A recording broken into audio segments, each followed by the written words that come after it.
Get to the trade that happened over the weekend. The Big Apple blockbuster Dexter Lawrence is now a Cincinnati Bengal. There he is, taking in the new digs after the seismic trade. Bengals getting Lawrence in exchange for the 10th pick in this year's draft. Lawrence and Cincinnati then agreeing to a one-year extension, locks him in through 2028.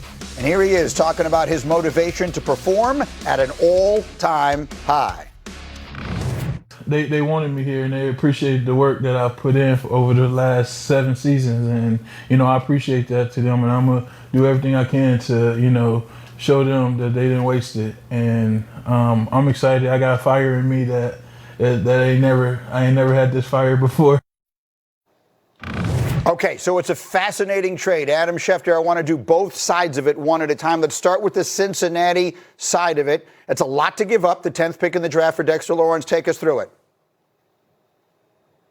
Greeny, there are two things to keep in mind here. This is a critical season for Joe Burrow in Cincinnati. There are a lot of people around the league who feel like the Bengals must do what they have to do to keep him happy. If we go back to the offseason last year, Joe Burrow wanted the Bengals to retain both Jamar Chase and T. Higgins. And voila, the Bengals re-signed both wide receivers. Well, the Bengals, Joe Burrow wants the Bengals to return to glory, return to their winning ways, and the Bengals know that. So they assessed it and decided that they were better off trading the 10th overall pick in this draft for Dexter Lawrence, whose performance was down last year, but if we go back to a couple of seasons before that, when he was constantly double-teamed, was a major factor in the middle of the New York Giants' defensive line. The Bengals are doing what they can here to make their team competitive, to give them the best player they could get with the 10th overall pick, and to make sure that they try to win this year to keep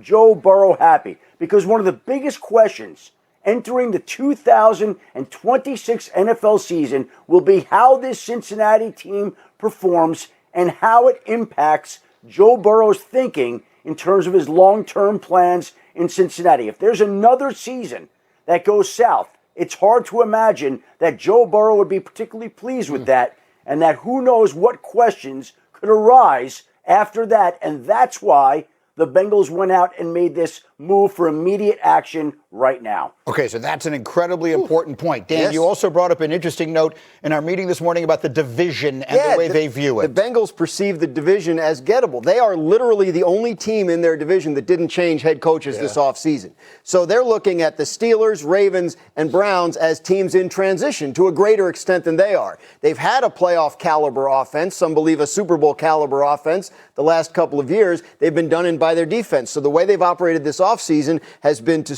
shore up the defense. We have consistently said over the last couple of years, if the Bengals defense could just be middle of the pack, then they would be a dangerous team in the playoffs. Dexter Lawrence is the kind of move that can make you better than middle of the pack if everything hits that they've done this offseason. So, fundamentally, this is a player that will help them in 2026 more than anyone they could have selected at number 10 overall. That's the decision they made. What does it mean for Cincinnati, J-Man? It means a ton. You talk about defensively, they've made moves. Boye Mafe won a Super Bowl this past year with the Seattle Seahawks. Byron Cook, they brought over from the Kansas City Chiefs. 2-time Super Bowl winner. So not only are you getting better from a personnel standpoint, but you're bringing guys over that know what it takes to get to a Super Bowl, that championship pedigree. For Joe Burrow, he's going to be happy when he's sitting on the bench, he's watching his defense out there, he gets the ball punted to him, and he's not down 25-0, and he doesn't have to put up 30 points a game. So they made a huge impact in his happiness by being able to show up their defense. Finally,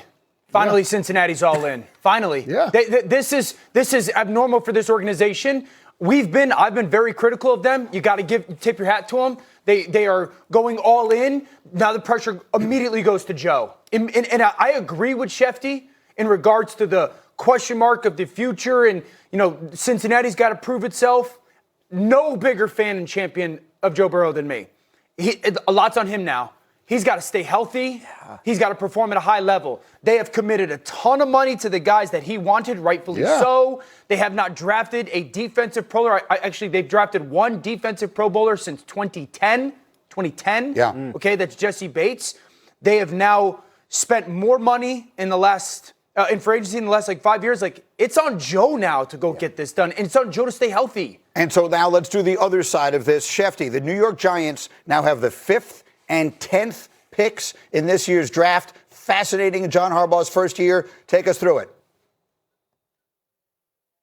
Well, there's a lot to get to here, Greeny. And the New York Giants had 2 building block picks. These are rare picks for John Harbaugh to have, and he's going to be looking for players to set their culture. Now, a lot of people believe the Giants have a high level of interest in the Arizona State wide receiver Jordan Tyson. Ooh. They were at his private workout on Friday in Arizona.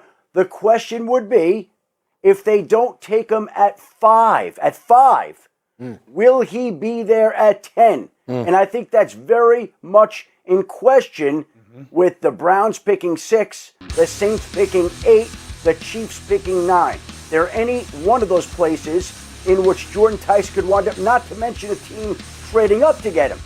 The Giants obviously have a lot of needs to get to. They could go with one of these pass rushers, which I know some people sound crazy, but if one of the pass rushers falls down the board, it might be hard for the New York Giants to resist one of the most talented players in the draft. They'd love to have one of these Ohio State players, Caleb Downs, Sonny Styles.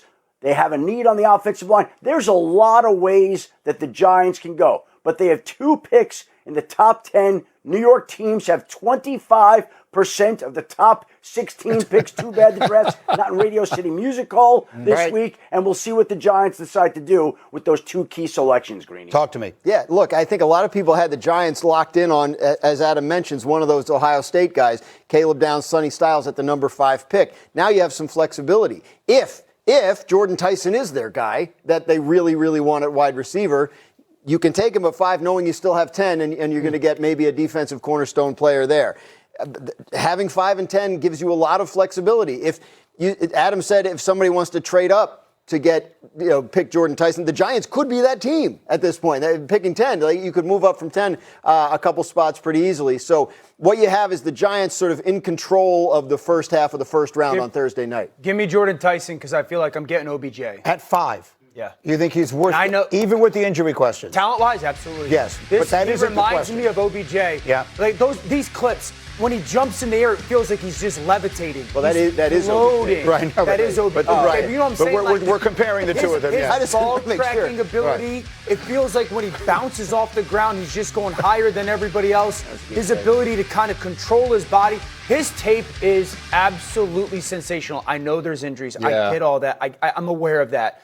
But we've, for a month or so now, thought there was one dynamic offensive talent in this draft. And I was kind of leaning that way as well. And Omar Cooper Jr., nice player. After kind of restudying these guys, Jordan Tyson is so OBJ to me.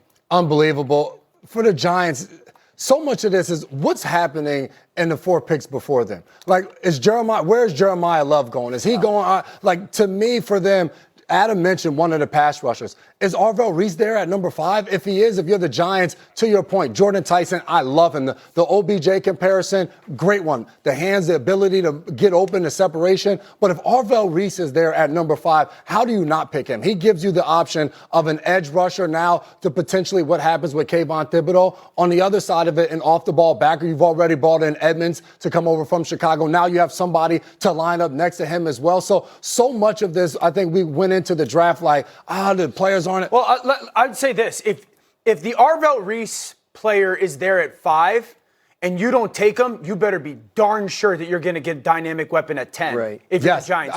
You better love a player like a Mekhi Lemon at 10 because Neighbors is still, we'll see how long it takes Malik Neighbors to get back. You could be thinking maybe November-ish to his full strength. This is a big year for Jackson Dart.